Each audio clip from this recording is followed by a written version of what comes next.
How long have you been doing comedy? Not long, honestly. So I got diagnosed with autism when I was 30, so in 2019. Oh wow. And I started comedy.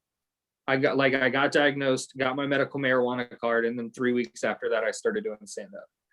So it's like 2 years. So what made you want to try it? I always wanted to try it. I had like really bad anxiety and depression, and I was misdiagnosed with ADD. Yeah. So I just thought between like those three things, like that's just not something I'm ever going to be able to do, get up in front of people. And then like the medical marijuana card just gave me that little bit of like fuck around and find out. And yeah. Has that helped a lot with the with anxiety and depression? Well, getting diagnosed has helped a lot with that, because like most people don't think about autism as like a regressive condition, but it is. Like the more things that stack up in your life and with your mental health, like the more that compresses and takes away like operating space in your system. So it was starting to get regressive, and I was starting to get like more antisocial and more like isolating myself and stuff like that. And I started trying to really figure out what was going on with me, and getting diagnosed and starting to like peel back a lot of those different layers of like coping mechanisms and things that I had built up over the years, and like just peeling back and getting more to like who I am. And yeah, like I just every day almost, like especially like days when I'm performing or I get on stage, like that's my chance to like connect with people, and I didn't have that for a really long time. So now that I have that, like it's just I'm firing on all cylinders now, baby. Yeah, that's awesome, man.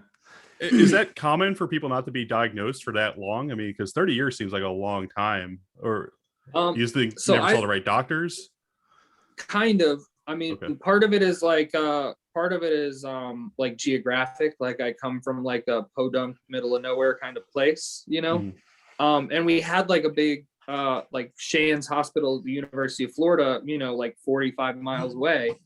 But it was just a combination of being from like a small place like that, and like at my age, like Asperger's wasn't a diagnosable condition until the year I was born.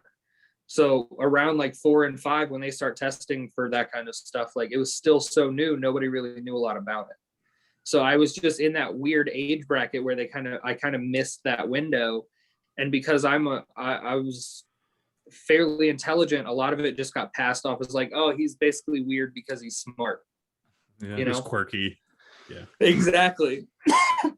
It got passed off as that. And then, like I said, my parents, like, they didn't know I was autistic, but they knew I was a nerd and they knew I was awkward.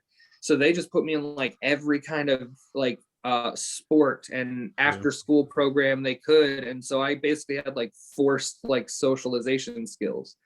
So, and once I was able to basically like fake socializing, I could get by most of my life, just until it started getting bad enough that I was regressing more. So. How old were you when you were misdiagnosed with ADHD? I was misdiagnosed with ADD at like 23, 24. Because it was diagnosed by the VA. And so the VA was like, well, you have anxiety, depression, and this other stuff, like your inability to focus. We think it's just ADD.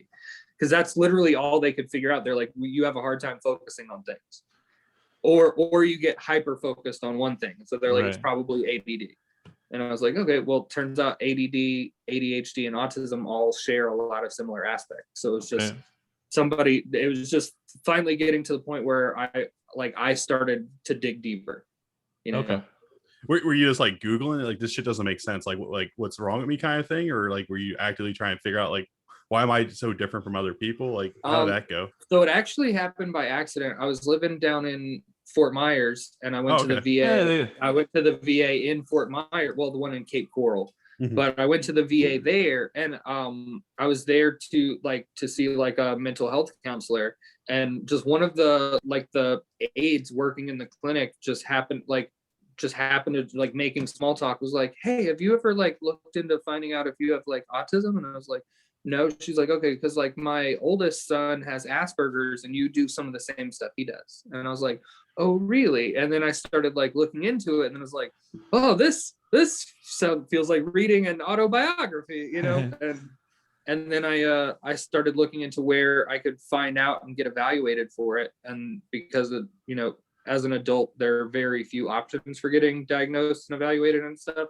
So I ended up having to go back to Gainesville, where I'm from, to the University of Florida. And the University of Florida ended up doing my evaluation and everything and diagnosing me. So what was what was the biggest difference in like approaching your coping from going from like having an ADHD diagnosis to an autism diagnosis that ended up helping you? Well, a lot of it was just like realizing like, oh, I do things that other people don't do. Like it making small talk with people, I would be like building a word cloud in my brain, because I'd have to be focused on like, oh, how do I respond back to this?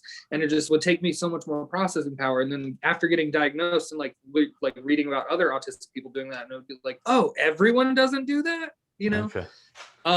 Like things like that. And then like figuring out like social stuff, like out like in public, I would always like try and camouflage myself. Like you guys have seen me on stage, and I stim, so I'm like my hands are flappy and I'm shaking around a little bit, and you know, that's all stuff I would like hide in my real life. Like if I'm like out, like if I go to Target or something, I'm trying to like camouflage myself and blend in, and so I'm trying to like limit all of those behaviors and like mimic like normal person, you know. So it basically, for a long time, it was like every time I stepped out of my house, I was trying to like win an Oscar for normal person. And it takes a lot out of you mentally, you know? How much different do you think it would have been if you were diagnosed much sooner, like when you were like a younger with autism? Do you think your life would have changed drastically, or would it still kind of end up the same way?